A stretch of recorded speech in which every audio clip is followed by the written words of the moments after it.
नमस्कार। Programme debate में एक बार फिर आपका स्वागत है और मैं हूं दर्शपाल गुप्ता। जम्मू कश्मीर जिसे भारत का ताज कहते हैं, पिछले 75 साल से जम्मू कश्मीर के ऊपर सियासत चल रही है। कुछ चीजें ऐसी थी जिसे लोग जानते हैं, कुछ चीजें ऐसी भी हैं जिसे नहीं जानते। धारा 370, जम्मू कश्मीर का विलय, ये सब चीजें आपके सामने है। और अगर हम कहें 370 और 35 से ये भी अब बीते दिनों की बात हो गई है तो कोई बड़ी बात नहीं। आहिस्ता आहिस्ता लोग इसे भूल रहे हैं, कब 370 थी कब नहीं थी।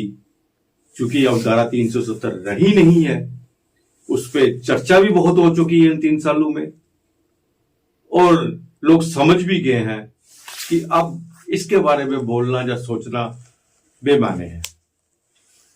लेकिन हम हमेशा ही जम्मू कश्मीर के इतिहास के बारे में बात करते हैं। जम्मू कश्मीर एक ऐसा राज्य था, ऐसी स्टेट थी जिसे हम कहें कि भारत के अंदर सबसे बड़ी स्टेट थी तो गलत नहीं होगा। बहुत से इतिहासकारों ने जम्मू कश्मीर के महाराजा को विलन की तरह पेश किया। कई उन्होंने राजा महाराजा बनाया। वहां के जो उस वक्त प्राइम मिनिस्टर पहले बने शेख मोहम्मद अब्दुल्ला, कई उन्होंने सेकुलर कहा, कई उन्होंने उनसे कहा कि उन्होंने दंगे करवाए। ये एक ऐसा इतिहास है, हम बार बार यही कहते रहे कि हमारे इतिहास के साथ छेड़छाड़ होती रही। इतिहास को ठीक ढंग से हमें दिखाया नहीं गया। फिर मैं वही बात दोहराता हूं कि अगर हमें जम्मू कश्मीर का इतिहास पढ़ाया गया तो वो उन लोगों का लिखा हुआ था जिनका जम्मू कश्मीर के साथ कोई वास्ता नहीं था। और दुख की बात भी यही है कि हमारे यूनिवर्सिटी में, हमारे कॉलेज में वही इतिहास पढ़ाया जाता है। टीपी न्यूज लाइन ने हमेशा कोशिश की कि जम्मू कश्मीर के अंदर उन इतिहासकार को, उन राइटर्स को ढूंढ के सामने लाएं जो इस इतिहास को अच्छी तरह जानते हैं, जिन्होंने इनके ऊपर रिसर्च किया है। और कुछ ऐसी जानकारियां हैं जिसे आप और हम नहीं जानते, वो आपके सामने हम लाते हैं, लाते रहे हैं और लाते रहेंगे। आज फिर हमारे साथ है डॉक्टर सवेद खजूरिया। इनसे पहले भी बात हुई थी जम्मू कश्मीर के इतिहास के बारे में। आज कुछ और भी अनछुए ऐसे टॉपिक है जिसके बारे में हम बात करेंगे और उसकी भी आप जानकारी लेंगे। डॉक्टर साहब, आपका एक बार फिर स्वागत है। डॉक्टर साहब, बहुत बड़ा है हमारी राज्य था। अगर कहें, जैसा मैंने शुरू में कहा, भारत में सबसे बड़ा राज्य था। महाराजा एक बहुत ही पावरफुल महाराजा थे यहाँ के। लेकिन आहिस्ता आहिस्ता यहाँ के इतिहासकारों ने महाराजा को भी एक अजीब शक्ल में पेश करना शुरू कर दिया। यहाँ के नेताओं को कहीं आसमान पे उठा दिया, कभी जमीन पे उठा दिया। शेख मोहम्मद अब्दुल्ला उस वक्त नए नए नेता बने थे, जो पढ़ के आए थे, बाहर से, लाहौर से आए थे, अलीगढ़ से पढ़ के आए थे। नौकरी नहीं मिल रही थी, एक स्कूल टीचर की नौकरी मिली। वो अपनी पहचान बनाना चाहते थे और उसको लेके उन्होंने जम्मू कश्मीर से बाहर भी निकले, वहां अपना दायरा बढ़ाना शुरू किया। लेकिन इतिहासकारों ने असली जो उसका था, शक्ल जो थी जम्मू कश्मीर की, वो पेश नहीं की। अब जो बात सामने आ रही है डॉक्टर साहब, जब हम विलय की बात करते हैं तो अब नई नई जो एक बात सामने आई कि उमर अब्दुल्ला ने कहा है, जो चीफ मिनिस्टर रहे हैं, उनके पोता, उन्होंने कहा कि ये जो विलय है ये मेरे दादा ने किया था। जबकि 1947 में शेख मोहम्मद अब्दुल्ला, वो कहते हैं ना, जो स्ट्रगल करना शुरू किया था, जो सियासत में आने के लिए, उतना कद लंबा था लेकिन सियासी कद इतना लंबा नहीं था कि वो जम्मू कश्मीर का विलय कर सके। ये फारूक अब्दुल्ला ने भी ऐसा ही बयान कहा, लेकिन उसने बाद में तोड़ मरोड़ के कहा। हकीकत क्या है? देखिए, जहां तक विलय का सवाल है, अगर कानूनी तरीके से देखा जाए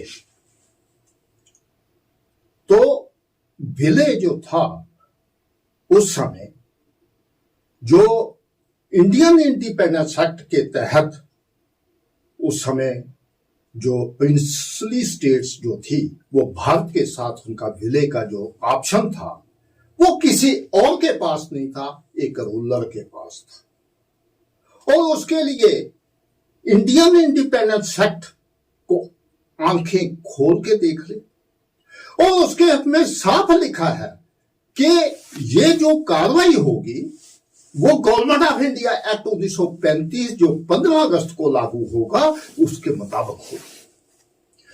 इंडिया वो जो गवर्नमेंट ऑफ इंडिया एक्ट 1935 है वो साफ कहता है कि विलय जो है वो रूलर करेगा। लेकिन दुख की बात यह है कि शेख मोहम्मद अब्दुल्ला, मैंने पहले भी पिछले एपिसोड में भी बोला था कि इनका अगर हम पास्ट बचपन से कैरियर को देखें कि कहां से पैदा हुए,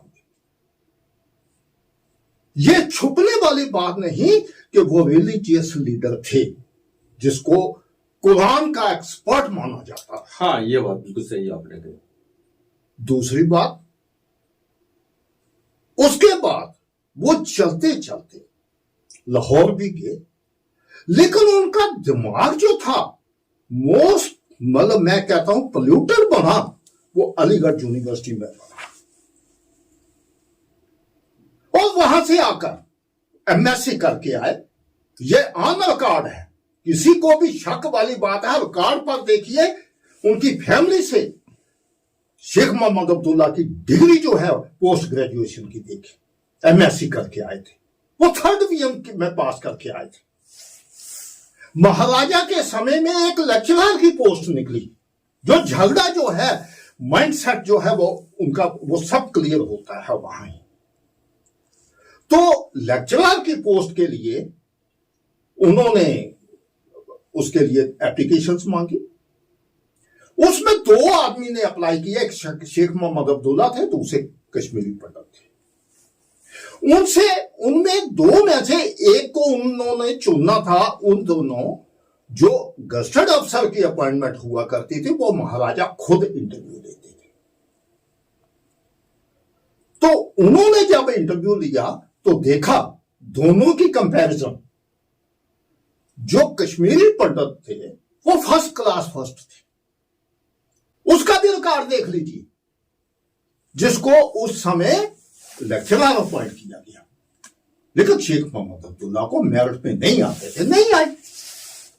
ये तो एक बिल्कुल साफ जो है इंसाफ का तकाजा है कि जो मेरिट पे आएगा उसको नौकरी मिलनी चाहिए। इधर हिंदू मुसलमान का सवाल, लेकिन इन्होंने कहा मैं मुस्लिम हूं, मुस्लिम मेजॉरिटी स्टेट है, मेरा हक बनता है। और यही नहीं, अगर इनका पिछला रिकॉर्ड देखें 1931 का, जो उस समय के चीफ जस्टिस की रिपोर्ट है, उसमें साफ लिखा है कि ये शेख मोहम्मद अब्दुल्ला तो उनके सामने जो थे, कमीशन जो था बैठा था चीफ जस्टिस का, उसके सामने पेश ही नहीं हुए जानबूझ का, क्योंकि वहां क्वेश्चंस पूछे जाएंगे। लेकिन इनके नुमाइंदे जो गए थे वहां साफ लिखा है कि जहां जम्मू कश्मीर में नौकरियां जो है हमारे मुस्लिम कोटे की होनी चाहिए, और वो मुस्लिम कोटा उस समय मुस्लिम जहां एजुकेटेड नहीं थे वो कहते हैं पंजाब के लाकर रखे। ये स्टेट सब्जेक्ट की जो बार बार दुहाई देते हैं, इनका करेक्टर जो है बिल्कुल सामने आता है। और ये मैं नहीं कह रहा हूं, मेरी 1931 की किताब देखिए, उसमें मैंने रिपोर्ट पूरे लफज बलफज जो है वो उसमें छाया किया है। किसी को शक है तो रिपोर्ट भी पढ़नी होगी, वो मेरे से लेकर देख लीजिए, वो मेरे पास किसी तरीके से ही मैंने एक्वायर की है, वो उसमें सब कुछ लिखा, गवर्नमेंट प्रेस से छपी हुई किताब है, उस पर लिखा गया है। और उसके बुरा पर मैं कोई भी चीज कहता हूं वो साफ दिखाई देता है, ये कहां के सेकुलर थे, वो सारी चीजें बिल्कुल साफ है। तो एक मैंने किताब पढ़ी है प्रोफेसर चित्रलेखा जुत्सी की जी, उन्होंने भी इनके बारे में कहा है, लिखा है कि बड़े सेकुलर थे, शेख मोहम्मद अब्दुल्ला बहुत सेकुलर थे। और उस वक्त जो कश्मीरी जो मुसलमान थे उनकी जो स्थिति के बारे में बताया गया है, बड़े दयनीय स्थिति थी। काम उनके पास नहीं था, वो मजदूरी का ही काम करते थे, पढ़ाई पढ़ लिखते लेनी नहीं थे, उनको पढ़ाई पढ़ने का शौक नहीं था, जहाँ वो पढ़ नहीं पा रहे थे। और पंजाब में उनका ज्यादा जाना होता था काम के सिलसिले में। उसी सिलसिले में भी शेख मोहम्मद अब्दुल्ला जो है पंजाब के कुछ नेताओं के साथ मिला और कश्मीर के बारे में आगे की जो रणनीति बनानी शुरू की थी।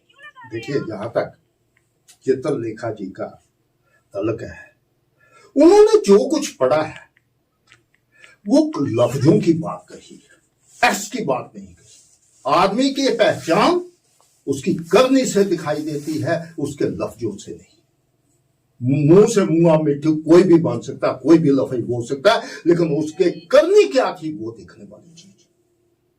बात साफ है।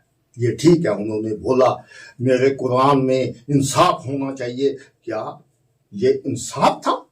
मैं एक दो मारे चुकाने वाली बात कहता हूं कि शेख मोहम्मद अब्दुल्ला जब पावर में आए, अभी वो प्राइम मिनिस्टर नहीं बने थे, खाली चीफ इमरजेंसी अफसर बने थे।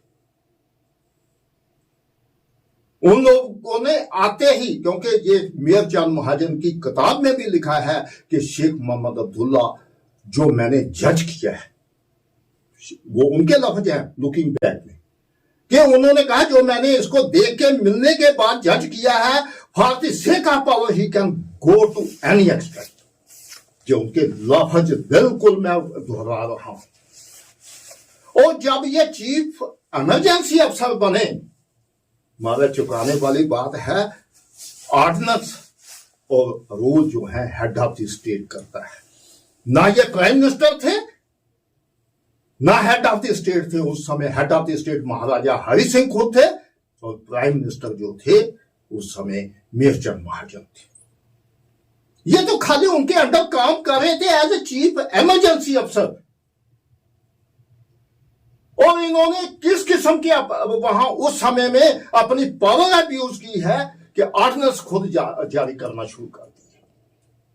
मतलब सरकार को एक साइड करके खुद ही पावर जो थी ऐसी ये करने लगे। ये सामने दिखाता है कि ये इनकी वो जो थी कहां तक जो थी अपनी लालसा थी कि मैंने कुछ ना कुछ करके इनको बाईपास करना है। लेकिन इसमें जो लिखा है प्रोफेसर चित्रलेखा जोशी ने, उन्होंने कहा सेकुलर थे वो लेकिन अगर सेकुलर थे तो 1971 के वो दंगे किस तरह होते? मैं 71 की बात, सॉरी 1931 की बात कर रहा हूं। 1931 हाँ, की जहां तक देखें की बात कर रहा हूं। 1931 में जो हुआ है, शेख मोहम्मद अब्दुल्ला वही कादर दोनों ये जाकर हर मस्जिद में, इन्होंने पब्लिक मीटिंग नहीं की, मस्जिदों में जाकर वहां कम्युनिटियों जो थी आपकी मुस्लिम कम्युनिटी, उन लोगों को बखलाया है, उनको इंस्टिगेट किया है। और जब देशद्रोह के मसले में कादर को जेल के अंदर रखा, गुप्ता साहब मुझे ये बताइए, आज जमाने की बात है, उस समय की तो बात छोड़िए, आज तो बड़ी चीजें, मीडिया भी है, सब कुछ है। अगर कोई जुलूस जाकर जेल तोड़ेगा, वहां क्या वो जेल का स्टाफ उनको हार डालेगा? वही चीज हुई जहां 8,000 आदमी लेकर जय मुसलमानों को बुगलाकर वहां श्रीनगर जेल में गए, गेट तोड़े, वहां जो वहां का स्टाफ था उनके क्वार्टरों में जाकर घुसकर उनको मारा पीटा और उनकी बंदूकें तक छीनी। उस समय अगर वहां रिटेलिएशन में पुलिस ने कोई एक्शन लिया तो उसको आप जाति बोलेंगे। और दुख की बात यह है, मैं कहता हूं उस वक्त 18 आदमी जो थे ऑन रिकॉर्ड है मुस्लिम मरे हैं, हमें दुख है, लेकिन उसके लिए जिम्मेवार कौन था? देखिए, सरकार को दोष दिया जा सकता है, लेकिन हालात को देखिए, उसके बाद देखना कि क्या उनकी एक्सेसिव थी या उनको लॉ एंड ऑर्डर या सिचुएशन को सुधारने के लिए वो कुछ एक्शन करना पड़ेगा। लेकिन जिन लोगों ने उनको उकसाया, जेल में अदालत चल रही है, वहां गेट तोड़कर अगर कोई अंदर जाएगा तो क्या वो साफ नीयत से गए थे? यह डेमोक्रेसी थी। उनको शहीदों का दर्जा दिया तो जो ये तो आप 370 हटने के बाद तो उसकी छुट्टी बंद कर दी गई, तो शहीदी दिवस के रूप में उसे मनाया जाता था। हाँ। जबकि ये बगावत थी। और दूसरी बात, गुप्ता साहब एक और मैं इंस्टांस बताऊंगा, मेरी 31 की किताब पढ़िए, मैंने एक इंस्टांस बताई है। उसी में उस दंगे में एक कश्मीरी पंडित की लड़की की डेथ हो गई, उसका रेप भी हुआ और उसका मर्डर भी हुआ। और उसके संस्कार करने के लिए जब कश्मीरी पंडित वहां गए, संस्कार कर रहे थे,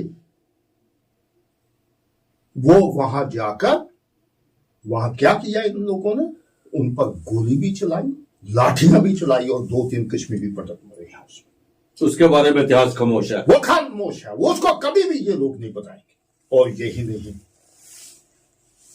इसके बाद अगर आप और इसके थोड़े आगे जाए, 31 का वो तो दिखाते हैं, उसकी आग जहां तक फैली, आपके पीओजे का कुछ इलाका, जो भी पुंछ ये जो था, यहां भी दंगे फैलाए गए, हिंदुओं को मारा पीटा, सब कुछ किया गया। मेरी 31 की किताब पढ़िए, उसमें मैंने FIR नंबर तक दिए हैं, लेकिन कोई भी एक्शन नहीं होने दिया। क्योंकि उस समय अंग्रेज जो थे पूरा वहां गलेंसी, खास तौर पर वहां जो भी इन लोगों ने इतना प्रेशर बनाया था कि इस FIR जो हिंदुओं के खिलाफ जो इन्होंने वो की थी, उनको दंगे में मार पटाई, सब कुछ, उनकी प्रॉपर्टी जलाई थी, उस पर कोई भी एक्शन नहीं हुआ। इसका मतलब है कि उमर अब्दुल्ला जो है, अपने आप को तो बहुत पढ़े लिखे कहते हैं, लेकिन इतिहास के पन्नों में कभी उन्होंने झांकने की कोशिश नहीं की। मेरे आखिर में आपसे 2 सवाल। पहला तो ये है कि इतना कुछ हुआ, कुछ का थोड़ा सा आप बयान भी कर रहे हैं, आपने बताया भी है उसके बारे में, क्या कारण है कि जम्मू कश्मीर की असलियत को, हमारे इतिहास को क्यों छुपाया गया, क्यों नहीं सामने लाया गया? पहला प्रश्न मेरा ये है। देखिए, तो इसके लिए साफ है कि अगर ये उन्हीं दिन महाराजा की भी हुकूमत थी, हाँ, उसके बाद आप आजाद भी हो गया, विलय भी हो गया, लेकिन इतिहास जो है, हमारे इतिहासकार क्यों नहीं उस सब चीजों को बता पाए? देखिए, बात ऐसे है कि उसके बाद जो इतिहास लिखा गया, वो हमारे जम्मू के कुछ लोगों ने खास नहीं लिखा, जो कश्मीर देश के थे। और लिखने वाला दुख की बात है, एक बजाय थे, वो भी कश्मीर पंडित, 2 कश्मीर पंडित थे, उन लोगों ने लिखा है, और उन्होंने वो शेख अब्दुल्ला साहब के कहने पर जो बोला गया वही लिखा है। कोई जो थी सच्चाई उन्होंने बाहर नहीं आनी थी। और दुख की बात है, ये मैं क्या गुप्ता जी सुनाऊं, 47 के बाद शेख मोहम्मद अब्दुल्ला जब प्राइम मिनिस्टर बने, मेरे पास चुकाने वाली बात यह है कि एक नोटिफिकेशन निकली कश्मीर में, किसी लोकल पेपर में कहीं गलती से छप गई, वो कहीं मेरे हाथ भी आई, और क्या लिखा है कि non Muslims need not to apply. ये सेकुलरिज्म का नमूना था, जो अपने आप को वर्ड में कहते हैं, लफ्जों में कि नहीं जी, मेरे इंसाफ ये कहता है। और यही नहीं, 53 में 3 मंत्रियों ने, शेख मोहम्मद अब्दुल्ला के, जिनमें लीडिंग फिगर जो थे यहां के गद्दारी लाल डोगरा थे, बख्शी गुलाम मोहम्मद थे जो डिप्टी प्राइम मिनिस्टर थे, श्यामलाल सवाब थे, उनकी लफज बलफज रिपोर्ट पढ़ने वाली है, ये सेकुलरिज्म का नमूना साफ आएगा। और उन्होंने खास तौर पर बेग जो थे, उस समय शेख साहब के माउथ पीस थे, उन्होंने उनके लिए क्या बोला है, सेकुलरिज्म सारा उनका नंगा हो जाता है। उस वक्त क्या इनके कहते हैं कि पीठ के पीछे जो पंडित जवाहरलाल नेहरू का हाथ था, नेहरू की सपोर्ट से सब कुछ कर रहे थे। अगर उन्हीं की सपोर्ट पे कर रहे थे, जवाहरलाल नेहरू जो है, उन्होंने उनको गद्दी पे भी बिठाया, फिर जेल भी क्यों भेज दिया? जेल में भेजने का कारण यह भी अंदरूनी बात साफ है कि आप 52 का इनका दिल्ली एग्रीमेंट पढ़िए, जी। ये शेख साहब के लिए तो इतने नरम थे, वो कहते जो कहते हैं करें, लेकिन उनका एक था, यार हमारी नाक रखना, जो विलय हुआ है उसको असेंबली में वो रेक्टिफाई करा देना, क्योंकि मेरे से गलती हुई है जो मैंने प्लेबिसाइड की बात कह दी कि जी हम जनमत लेंगे, और उन्होंने कहा जनमत हम उसको मान लेंगे जो कॉन्स्टिट्यूएंट असेंबली में आपने रेक्टिफाई कर दिया। महाराज बात साफ है, शेख साहब वहां आंखें दिखा के आए नेहरू को भी, और कहा क्या, मैं इंडिपेंडेंट रहना चाहता हूं। जो महाराजा पर एलिगेशन है वो शेख साहब का जो अपनी नीयत थी, और वो नीयत जो थी उसकी वर्ड जो है बिल्कुल साफ होते हैं। जो शेख साहब के अपने वर्ड महाराजा को बोले हैं, बोला ये था कि महाराजा को कि आप इंडिपेंडेंट हो जाओ, यहां कुछ नहीं मिलेगा, ये भी आप उसके लिए मेरचंद महाजन गवाह है, और उनकी किताब में साफ लिखा है। आखिर में एक ही प्रश्न मेरा, क्योंकि ये बहुत लंबी हम इतिहास है, इसको आज ही नहीं हम खत्म करेंगे, इसको आगे भी हम ले जाएंगे, इसमें से और भी इनके पन्नों को तलाशने की कोशिश करेंगे। क्या महाराजा कभी भी पाकिस्तान जाना चाहते थे? पाकिस्तान से विलय करना चाहते थे? कभी नहीं जी। देखिए बात साफ है, ये आपका जो अब 47 जून महीने में जब दो नेशन का हो गया फैसला कि हम पाकिस्तान बना देंगे, तो ब्रिटिश गवर्नमेंट वो एक हफ्ते 5-6 दिन के लिए कश्मीर गए थे, और वहां क्या करना, फिशिंग के बहाना था, लेकिन असल था कि महाराजा को मोटिवेट करना कि आप पाकिस्तान में जाओ। जो कभी भी ये बाहर नहीं आने देते हैं। 4 दिन महाराजा के पीछे यही माउंटबेटन कहते रहे कि आप पाकिस्तान के साथ जाओ। उन्होंने यहां तक कहा कि जो मेरी सरकार इंटरम बनी है दिल्ली, मैं उनके फुल अथॉरिटी से कहता हूं वो आपकी कोऑपरेट करेंगे। कौन? पंडित नेहरू हेड कर रहे हैं, जो वो मतलब कह रहे हैं कि आपको पूरा वो समर्थन देंगे, और वहां आपको जो जिना है वो पूरा वो आपको सम्मान देंगे। ये खुद लगा लीजिए, पाकिस्तान भेजने वाला और कोई नहीं था, लॉर्ड माउंटबेटन था, और ब्रिटिश पॉलिसी थी। ये नेहरू हो या शेख मोहम्मद अब्दुल्ला, ये उनके पकड़ थे। हाँ बात साफ है, जो सच्चाई छुपानी नहीं चाहिए, वो उसके लिए भी गवाह जो है ये जस्टिस मेरचंद महाजन है, वो उस समय प्रधानमंत्री थे।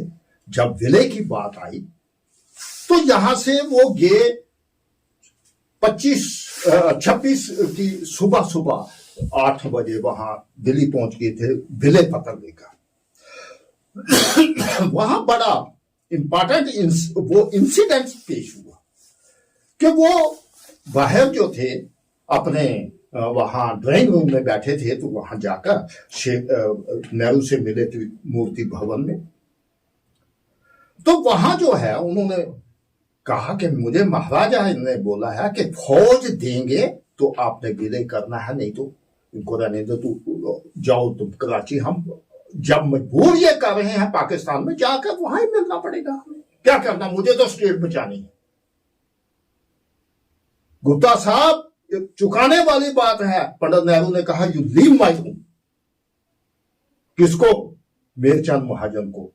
ये बात अलग है, एक बाजू से सरदार पटेल ने उनको पकड़ा, दूसरे बाजू से वो आबरना वो उठ के जा रहे थे, वो बिठाला।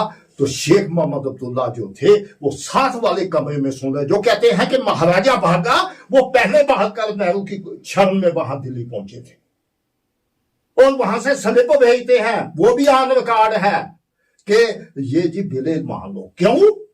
कि शेख मोहम्मद अब्दुल्ला को पता था मैं कभी भी पॉपुलर लीडर नहीं हूं जम्मू कश्मीर का, ना मुझे डोगरा जम्मू के लोग मानते हैं, ना लद्दाख के लोग मानते हैं, इवन जहां तक कि कश्मीर के भी एक तबका मुझे नहीं मानता है। उसने कहा अगर ये पीओजे के और ये इकट्ठा हो गया तो मेरी जो है ये हुकूमत नहीं आ सकती। उसने कहा विलय मान लो। और जो पीजीओजे के बना है वो भी उनकी साजिश थी।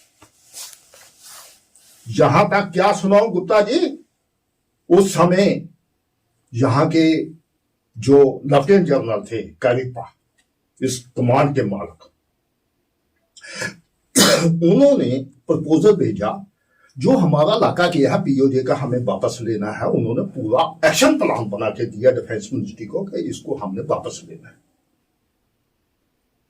दुख की बात है वहां भी जो थे हमारे जो वहां बैठे थे क्या नाम इसका Lord Mountbatten, he was supreme commander of army,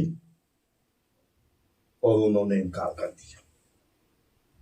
उनमें नेहरू जी का भी हाथ था।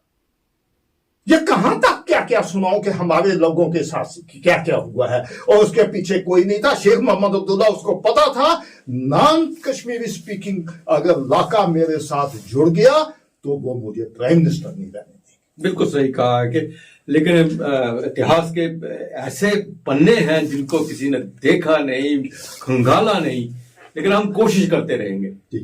हर जो नई चीज सामने आएगी वो दर्शकों के सामने लाएंगे, आपको फिर तकलीफ देंगे। और जो और भी कोई इतिहासकार हैं, और उससे पहले भी मिस्टर रैना थे, उनको भी मैंने बुलाया था, उनसे भी बातचीत की थी, वो बहुत सी चीजें सामने आई। ब्रिगेडियर धीमान है, उन्होंने भी बहुत सी चीजें सामने लाई, लेकिन अभी भी सच्चाई बहुत सी छुपी हुई है जो हमारे लोगों के सामने आना बहुत जरूरी है। आप स्टूडियो में, आपका बहुत बहुत धन्यवाद। फिर मुलाकात होगी इसी टॉपिक के ऊपर। जम्मू कश्मीर के इतिहास को अधूरा नहीं हम छोड़ेंगे, इसको लेके आगे भी चलते रहेंगे। नमस्कार।